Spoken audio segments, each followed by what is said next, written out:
মিল মালিকদের বেসিক লবণ আইন 2021 যাতে মেনে চলে সেই বিষয়ে তাদেরকে নির্দেশনা প্রদান করা, যাতে সচেতন থাকবেন। আমরা তো আপনাদের পাশেই আছি, বেসিক সবসময় আপনাদের পাশে আছে। ধন্যবাদ এজিএম স্যারকে ওনার স্বাগত বক্তব্যের জন্য। সম্মানিত আলোচনা অনুরোধ করছি।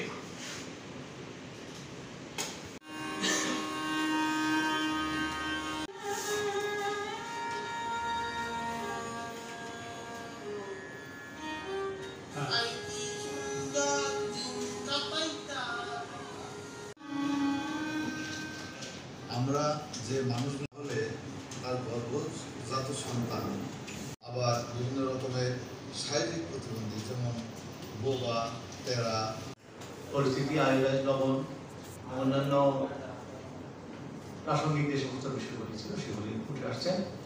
আমি যেটুকু বুঝেছি যে আপনাদের চাঁদপুর, নারায়ণগঞ্জ, ঢাকা এই তিনটি জোনে লবণের যে চিত্রটা উপস্থাপন করা হয়েছে মোটামুটি সন্তোষজনক। তো আমরা পক্ষ থেকে আন্তরিকতা এবং আন্তরিক মুবারকবাদ জানাচ্ছি। আপনাদের কথাবার্তা কিছু শুনলাম, আমার কাছে যে বিষয়গুলি উপস্থাপিত হয়েছে, তো আশা করি আপনাদেরও কিছু করণীয় আছে। আমি একটা বলে দিই যে আপনাদের করণীয় হলো, আপনারা লবণ মালিক যারা আছেন তারা চাষিদের কাছ থেকে বেশি বেশি লবণ কিনবেন, চাষিদের কাছ থেকে লবণ কিনবেন। আপনারা অন্যান্য সোর্স থেকে লবণ সংগ্রহ করেন, আমরা সেই খবর পাই, আমাদের কাছে সেই খবর আছে, আপনারা দিয়ে থাকেন, ঠিক আছে না? তো এখানে এই ক্ষেত্রে কিন্তু আপনাদের ইন্টারভেনশন করার, পদক্ষেপ আমরা সুযোগ রয়েছে।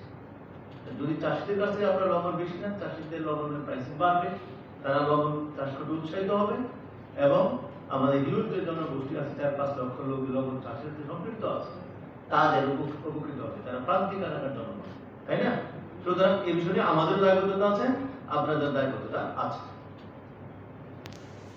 100% আয়োডাইজ সল্টের যে বিষয়টা, আমরা নারায়ণগঞ্জের চিত্রটা ভালোই পেয়েছি, মোটামুটি 90% কাছাকাছি ধরে নিতে পারি যে 90% বা কাছাকাছি হলে সেটা আমাদের ধরে নিতে পারি যে আমরা আয়োডাইজের ক্ষেত্রে প্রায় 100% আমরা অর্জন করে ফেলেছি।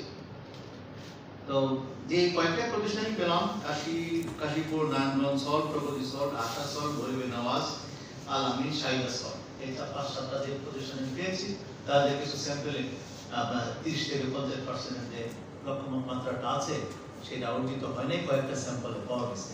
আমার মনে হয় যে আপনারা মিটিং থেকে একবার উঠে গেলাম, একটি গল্প দিয়ে শুরু করি। একজন একটা শুনানি নিয়েছিলাম, তো তিনি যতগুলো আইনের বই নিয়ে আমার কাছে এসেছেন, আমার মনে হয় আমার চেয়ে আইন বেশি জানেন। কারণটা কি জানেন? কারণ হচ্ছে এই আইনটা তার প্রয়োজন জানাটা, কারণ তার জমি চলে যাচ্ছে, তাকে এই আইনগুলো জানতে হবে। এজন্য সে নিজের স্বার্থে সে সব আইনের বই সাথে করে নিয়ে আসছে। এখন আমরা যদি আমাদের স্বার্থে যে জিনিসগুলো লাগে, আমরা নিজেরা ফ্রেশ খাবার খাইতে চাই, ফ্রেশ থাকতে চাই, কিন্তু ফ্রেশ রাখতে চাই না, ফ্রেশ খাবার বাজারও দিতে চাই না। আমরা যেটা প্রত্যাশা করি আমরা সেটা নিজেরা পালন করি না, এটা আমাদের করতে হবে। আমরা অনেক সুন্দর প্রেজেন্টেশন দেখলাম, বাংলাদেশ সরকারের আইন হয়েছে, সব হয়েছে, কিন্তু আমাদের যেটা করতে হবে সেটা হচ্ছে আমাদের এথিক্যাল স্ট্যান্ডার্ডটা অনেক বাড়াতে হবে। আমরা যদি শুধুমাত্র আইন দিয়ে, আপনাকে একটা কথা বলি, আপনি যদি রাতে 10টায় ফিরেন, আপনার বাচ্চা কিন্তু সন্ধ্যায় বাসায় ফিরবে না। শুধুমাত্র আইন দিয়ে এই সমস্যার সমাধান করা যাবে না। আজ পর্যন্ত এখনো যদি আমরা যদি আমাদের এথিক্যাল স্ট্যান্ডার্ডটা সেই পর্যায়ে নিতে না পারি, তাহলে আসলে খুবই দুঃখজনক হবে। আমরা প্রতিটি ক্ষেত্রেই দেখি, পাটের ক্ষেত্রে সেদিন দেখলাম যে 2 বছর আগে